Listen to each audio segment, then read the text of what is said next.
Et je vais donc maintenant donner la parole à mon ami le professeur Frédéric Ambarreta de Clermont-Ferrand. Bienvenue à toi, Frédéric. Merci beaucoup, cher ami, de me donner la parole. Alors, je n'ai pas encore les diapositives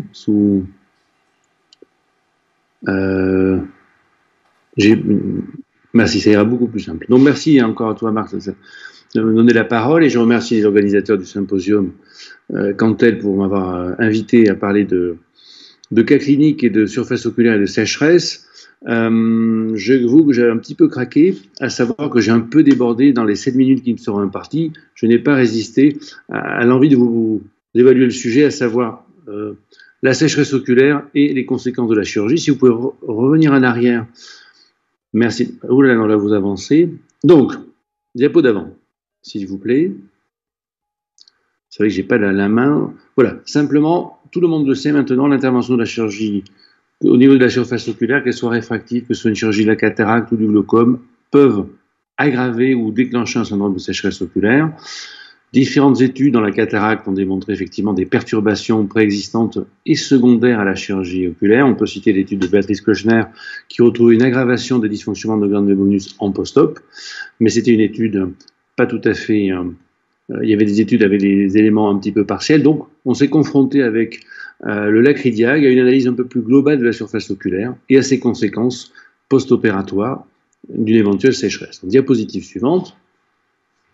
Donc, l'analyse de la surface oculaire, comme vient de clairement le présenter le professeur Marc Labétoul, est complexe, nécessite une finesse d'analyse, que ce soit le break-up time, l'examen des paupières.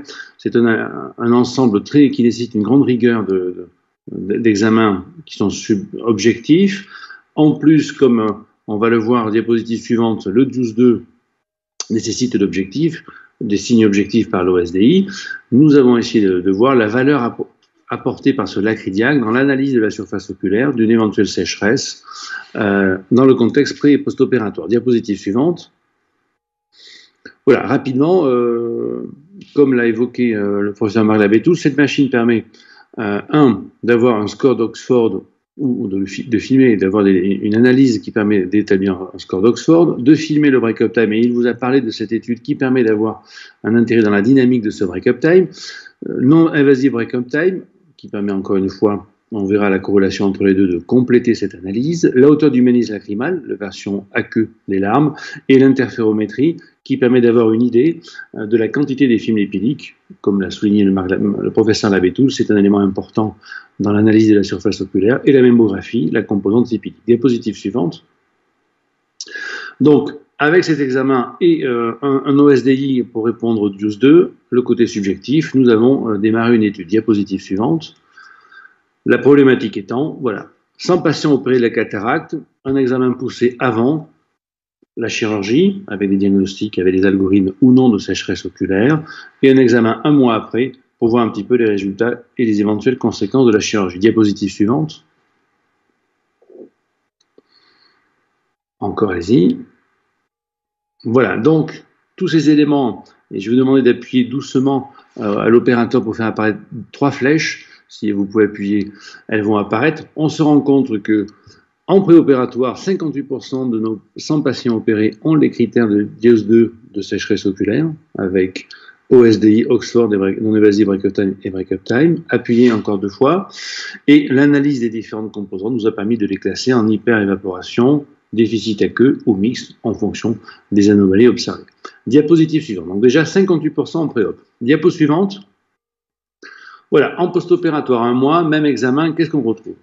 Et on a retrouvé dans 63% des cas une aggravation du score d'Oxford, donc une souffrance signifiante de l'épithélium de la cornée, donc une souffrance aggravée en post-opératoire. On a de la même manière observé un raccourcissement des break-up time et de la hauteur du ménisque lacrymal. Les OSDI avaient des variations, mais sans aucune signifiance statistiquement. Diapositive suivante. Vous voyez, une souffrance de la surface oculaire. On se retrouve en post-opératoire à une prévalence de 52% de sécheresse chez nos patients, avec, on le voit en bleu, une majorité de déficit à queue chez nos patients. Une sous-population intéressante, c'est ces 30 patients qui avaient une sécheresse préopératoire, qui l'ont conservée en post-opératoire, et dans ces cas-là, on a vu une aggravation de la sécheresse chez tous ces patients. Et encore une fois, c'est la composante aqueuse, par l'analyse que l'on a vu ensemble, qui ressortit la plus dégradée en termes d'évolution post-opératoire. Élément intéressant, 18% des patients qui n'avaient pas de sécheresse en post-op ont développé une sécheresse après l'opération, donc il y a quand même une induction de la chirurgie, que ce soit le geste, l'anesthésique, le chant, tous ces éléments aboutissent à une souffrance et peuvent non seulement aggraver, mais induire un syndrome sec. On le voit dans notre série, dans 19% des cas. Diapositive suivante.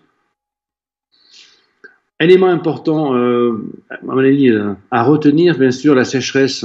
On a retrouvé des facteurs prédictifs de risque, la femme âgée, un grand classique, mais effectivement, la présence à l'interrogatoire de maladies auto-immunes, de dysthyroïdie, de pathologies dermatologiques, eczéma, prurite, on va le voir, ont une importance dans le post-op et dans le déclenchement, dans ces 20%, de sécheresse post-opératoire. Diapositive suivante. Un élément important à souligner, c'est qu'on avait retrouvé statistiquement une excellente corrélation entre les mauvais break-up time et mauvais nibut. Anomalie de ces deux mesures en pré- et post-opératoire est extrêmement bien corrélée à l'évolution et au score de l'OSDI. Donc un élément important entre subjectif et ces deux éléments soulignant l'importance du break-up time et du non-invasive break-up time. Diapositive suivante. Parmi les cas opérés, voilà ce patient, comme promis quelques cas cliniques, voilà, ce patient préopératoire avec un OSDI catastrophique à 56, un break-up time catastrophique, une surface oculaire avec un Oxford évalué à 4, donc une surface oculaire abîmée. Bien sûr, la sagesse l'a emporté, mais fallait-il encore l'avoir dépisté? Nous avons bien sûr traité cette surface oculaire pendant un mois et en post-op, un mois après ce traitement, les choses se sont extrêmement bien passées, ce qui aurait forcément, probablement pas été le même cas si nous ne l'avions pas traité et fait le diagnostic avant. Diapositive suivante. Élément important, une patiente de 56 ans qui, là encore, je fais un warning, maladie auto-immune, là aussi, une surface oculaire avec un OSDI élevé, des très mauvais break-up time et un nibut sévère, préparation de la surface oculaire pendant un mois avant la chirurgie, et un post-op satisfaisant en prolongeant les lubrifiants. Donc on voit, attention au pré-op, préparer le pré-op par un traitement pendant un mois pour avoir un post-op de meilleure qualité. Diapositive suivante. Ici, cette patiente qui avait peu d'éléments préopératoires, à part encore une fois cet élément d'autres maladies auto-immunes, un film lacrymal dans les limites de la normale, opération sans préparation, post-opératoire, ce qu'on redoute tous, classique, avec un OSDI normal en pré-op et catastrophique en post-op. Donc vous voyez, une dégradation en plus de la composante aqueuse, on voit les conséquences sur une forme borderline dans un contexte auto-immun et l'apparition d'un syndrome sec post-opératoire. Ça fait partie des éléments, en notre sens, qu'il faut effectivement dépister et être très vigilant. Diapositive suivante, illustrant simplement voilà, la composante mémomienne qu'il est important d'évaluer en préopératoire. Dernière diapositive pour conclure et rester dans le temps qui m'était imparti. Je crois qu'il est évident et incontournable qu'il faut rechercher et traiter une sécheresse oculaire avant toute chirurgie ophtalmologique, surface oculaire, cataracte, glaucome. C'est un élément important. Et dans notre expérience, ce Lacridiag que nous a permis d'évaluer quantité médicale semble extrêmement utile à analyser la surface oculaire et diagnostiquer avec finesse le type de sécheresse oculaire en préopératoire. Le but ultime, avec ou sans cet élément, c'est que tout clinicien, tout chirurgien doit absolument rechercher des sécheresses en préopératoire pour permettre un traitement adapté, un dépistage avant la chirurgie et éviter le pire en post-opératoire. Voilà, je crois que j'ai essayé de tenir mon temps, cher Marc. Je vous remercie pour votre attention. Merci, merci Frédéric, merci au professeur Camberetta donc pour cette très très belle étude et ce message qui est fort, hein, qui est celui de savoir dépister une sécheresse oculaire, tout simplement y penser même dans le bilan préopératoire pour éviter les déconvenues après l'opération.